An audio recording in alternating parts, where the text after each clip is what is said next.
Осы пахлаваны 4 жастағы ұлым жасады десем сенесіз бе? Видеоны соңына дейін көріңіз, сіз де міндетті түрде жасап көргіңіз келеді. Ең алдымен ұнға қопсқышты қосып, шаншқының көмегімен араластырып алды. Содан кейін сары майды қосып, ұнмен әбден үгітті. Ұн мен май жақсы араласқанша, осылай вилканың көмегімен араластырды. Кейін жұмыртқаның сарысы мен қаймақты қосып, алдымен шаншқымен, кейін қолмен елеп, қолға жабыспайтын жұмсақ қамыр дайындады.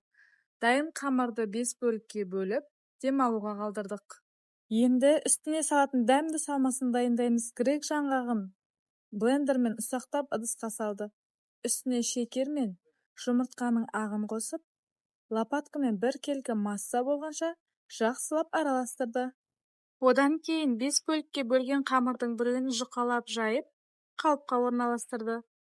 Дайындаған салманы 4 бөлікке бөліп, әр қабаттың арасына 1 келкі етіп жағып шықты.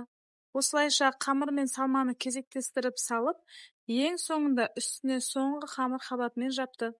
Осының бәрін кішкентай көмекшім үлкен ықыласпен жасап жатыр. Енді үстіңгі қамыр қабатын ромб пішінде кесіп шықтық. Жұмыртқаның сарысы мен сүтті араластырып, бетіне әдемілеп жағып шықты. Әр бөліктің үстіне грек жаңғағын қойып, алдын ала қыздырылған пешке пісіруге жібердік. Пісуге шамамен 15 минут қалғанда сиропын дайындаймыз. Ол үшін су, шекер, бал және 1 тілім лимонды қосып, орташа отта қайнатамыз. Пахлава толық піскен соң, үстіне ыстық сиропты құямыз. Сироп толық сіңу үшін 8-10 сағатқа қалдырамыз. Осымен 4 жасар ұлым дайындаған дәмді пахлава дайын. Егер рецепт ұнаса лайк басып, арнама жазылуды ұмытпаңыз. Келесі дәмді рецептерде кездескенше.